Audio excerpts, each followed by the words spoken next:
People power.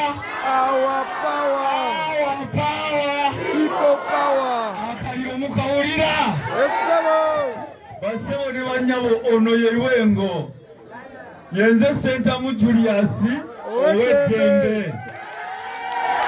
Owedembe.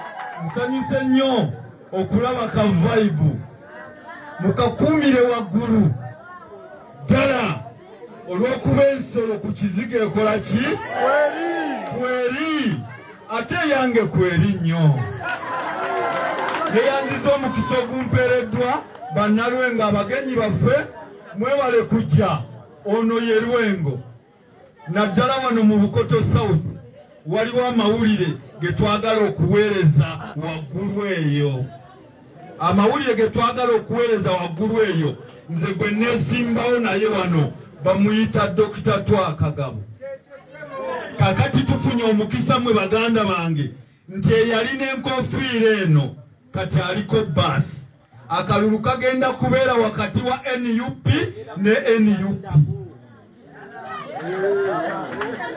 Ate tebalina candidate. Kagenda kubeera wakati wa NUP n'enki ne NUP. Baganda bange mbeebaza okubanga tuli bangi bwe tuti. Naye nze kensimbyayo kwe kubasaba basebo ne bannyabo nga nammwe bwe mukimanyi nti akalulu kamenya. Nze kamenyedde ebbanga. Mbasaba mumpagire baganda bange. Mbasabye mu buntu ndooke mbakwatira abasajja nammwe mujja kuwulira bulungi olw'okuba mbasobola. Kale basebo ne bannyabo engeri gye nsabye baganda bange bano bajja kirowoozaako.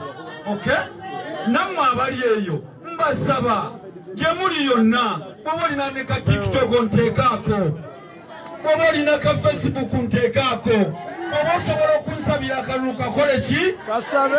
Iridde ssebo oba nnyabo nsabira bonna abanvuganya batandike okunjagala. Ate bwe banaaba balemedde basebo ne bannyabo munsabire mbawangule. People power. Our power. Onalebo Mayinja nsanyusa okulaba, Onalebo Kizza nsanyusa okulaba, muganda wange nsanyukidde ddala okulaba. Mukama Katonda abampere kye musinga okwagala. People power. Our power. Our power. People power.